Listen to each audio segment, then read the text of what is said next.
تو سمجھ آئی؟ آگے سرکار نے فرمایا جبریل دوسری نشانی وَأَن تَرَى الْحُفَاةَ الْعُرَاةَ الْعَالَةَ رِيَاءَ الشَّاءِ يَتَطَاوَلُونَ فِي الْبُنْيَانِ۔ سرکار نے فرمایا جبریل دوسری نشانی یہ ہے کہ تو دیکھے گا ننگے پاؤں والوں کو اور ننگے بدن والوں کو، غریبوں کو، بکریوں کے چرواہوں کو، یتطاولون فی البنیان، وہ بلڈنگوں کے اندر ایک دوسرے سے مقابلہ کریں گے، وہ بلڈنگوں کے اندر، عمارت کے اندر ایک دوسرے کا کیا کریں گے؟ مقابلہ کریں گے۔ آج ایک دوسرے کا مقابلہ ہو رہا یا نہیں ہو رہا؟ سمجھ آئیے؟ جنہیں تن کا کپڑا نصیب نہیں تھا، جنہیں پاؤں کی جوتی نصیب نہیں تھی، جو غریب تھے، بکریوں کے جناب چرواہے تھے، آج بڑی بڑی عمارتوں کے اندر جناب ایک دوسرے کا وہ مقابلہ کر رہے ہیں۔ میرے امام الانبیاء نے 14 صدیاں پہلے ہی جناب یہ باتیں فرما دی۔ یارو اپنے ایمان سے بتاؤ، اللہ نے اپنے حبیب کو علم غیب عطا فرمایا ہے نہیں عطا فرمایا؟ اور قیامت کا علم اللہ نے اپنے حبیب کو دیا ہے یا نہیں دیا؟ سمجھ آئیے؟ ایک مثال بلا تشبیہ دے کر میں آپ کو سمجھانا چاہ رہا ہوں۔ میرے متعلق کوئی آپ سے پوچھے کہ آپ قاری صاحب کو جانتے ہیں، قاری ابراہیم کو آپ جانتے ہیں، آپ آگے سے کہتے ہیں کہ جی نہیں ہم تو جانتے ہی نہیں، ہمیں تو علم ہی نہیں۔ پھر وہ آپ سے سوال کرے اچھا حضرت آپ یہ بتائیں کہ اس کی نشانیاں کیا ہیں؟ اس کی نشانیاں، تو آپ نے کیا کہنا ہے کہ پرلے درجے کا بے وقوف ہے یہ انسان، ہم جانتے ہی نہیں ہیں تو نشانیاں کیسے بتائیں کہ وہ کیسا ہے کیسا نہیں؟ اللہ سمجھ آئیے؟ اگر حضور کو قیامت کا علم ہوتا ہی نہ تو جبریل کیوں کر کے کیسے قیامت کی نشانیاں پوچھتے؟ اور محدثین نے جناب سیاہ کے اندر جس حدیث کی کتاب کو اٹھاؤ باب جناب باندھ دی ہے قیامت کی نشانیوں کے متعلق، کس نے بتائے ہیں؟ امام الانبیاء نے ہی تو بتائے ہیں۔ اور سمجھ آئی بات؟ کس سمجھ آئی؟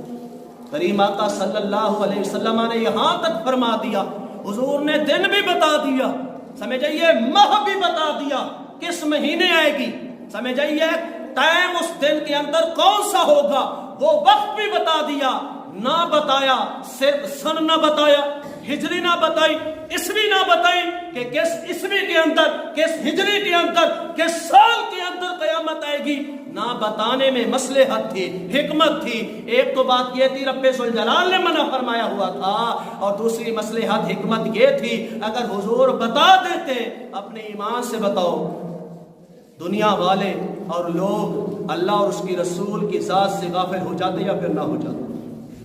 غافل ہو جاتے۔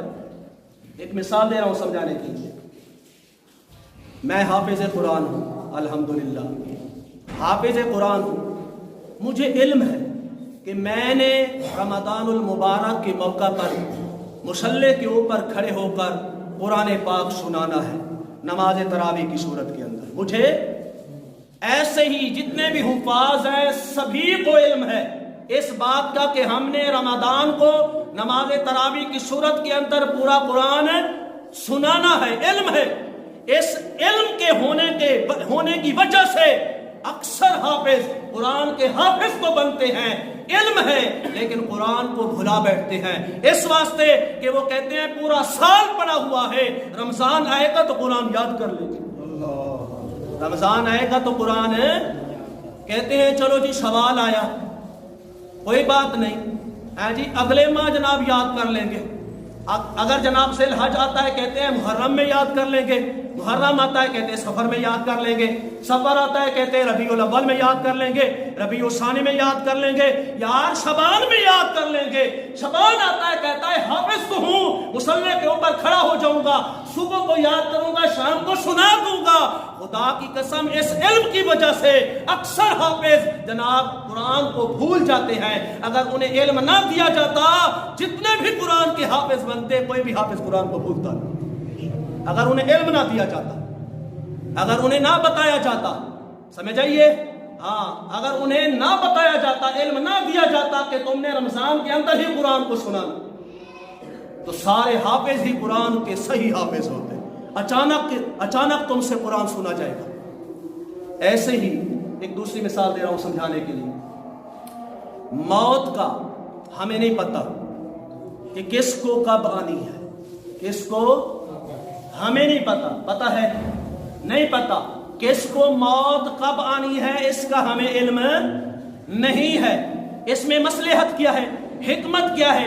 حکمت یہی ہے اگر آپ کو بتا دیا جائے کہ آپ نے جناب 70 سال کے بعد مرنا ہے تو آپ نے غافل ہو جانا ہے، کہنا ہے کہ یار 70 سال زندگی کے مجھے ملے ہوئے ہیں، آخری 2 سالوں کے اندر یا 5 سالوں کے اندر میں جناب توبۃ نصوحہ پکی توبہ کر لوں گا، اللہ رسول کو راضی کر لوں گا۔ سمجھائیے، اگر آپ کو علم دیا جاتا ساری زندگی آپ غفلت کے شکار ہو جاتے۔ جب آپ کو علم نہیں دیا گیا، اب ہر لمحہ آپ کے سینے کے اندر یہ بات کھٹکتی ضرور ہے کہ اے انسان، پتہ نہیں تیری گھڑی جناب کب آ جائے، سانسیں تیری کب جناب پھولنا شروع ہو جائیں، کب جناب سانسوں کی جو لڑی ہے وہ جناب ٹوٹنا شروع ہو جائے، کب دنیا سے تو جناب چلا جائے۔ یہ کھٹکا ہر ٹائم انسان کی ذات کے اندر رہتا ہے، جس کی وجہ سے انسان اللہ رسول کی یاد میں مست رہتا ہے۔